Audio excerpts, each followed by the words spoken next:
now for the key figures in the wake of the full verdict that has been read by the Supreme Court there. And we have several key figures. One of them is President Uhuru Kenyatta. Remember, in that full verdict, the court did not indict President Uhuru Kenyatta. And so for him, in the repeat election, it will be largely to prove that he won the election fair and square, even in the face of the Supreme Court's decision to annul his win. And so that means that he will be going into this election convinced that he is only paying for sins of omission and commission perpetrated by the Independent Electoral and Boundaries Commission. Another key figure here is NASA presidential candidate Raila Odinga, who will have a second chance now to wrestle the presidency from President Uhuru Kenyatta there. And of course, he heads into this election very happy with his Supreme Court victory. Yesterday, they were saying that they have been vindicated by the Supreme Court.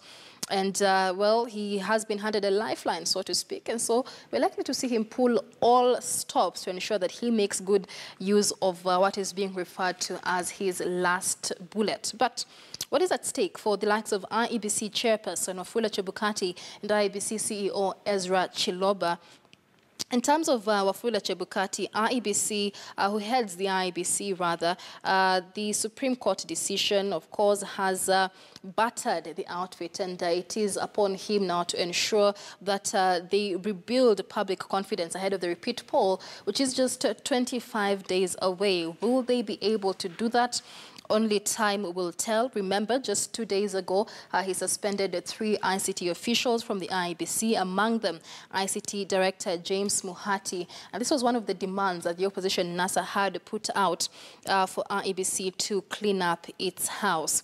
On the other hand, we have Ezra Chiloba, IEBC CEO, the man the opposition NASA has trained their eyes on, saying they will not go to an election with Ezra Chiloba as the CEO. On stakes for him is that he will handle the inevitable pressure in the aftermath of the Supreme Court ruling that has now largely indicted the IEBC for bungling the August 8th election. The Supreme Court there detailing illegalities and irregularities largely in terms of results transmission and verification of results from the polling centers. And then we have Chief Justice David Maraga, a man who has been on the spotlight for quite a while now. His elaborate ruling given by the Supreme Court yesterday will in the coming days be scrutinized page by page, both by Kenyans and by legal practitioners as they seek to identify strengths and gaps in that ruling. Remember, Jubilee supporters have remained adamant in the wake of that full verdict, maintaining their rather tough stance against the Supreme Court, saying they will continue to identify gaps, or rather continue reviewing that full verdict by the Supreme Court, and especially by Chief Justice David Maraga.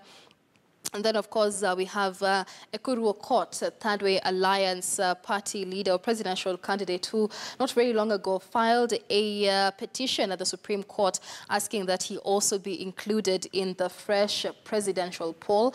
Only time will tell whether he will be taking part in this election or it will be a two-horse race, as was decided initially by the Independent Electoral and Boundaries Commission.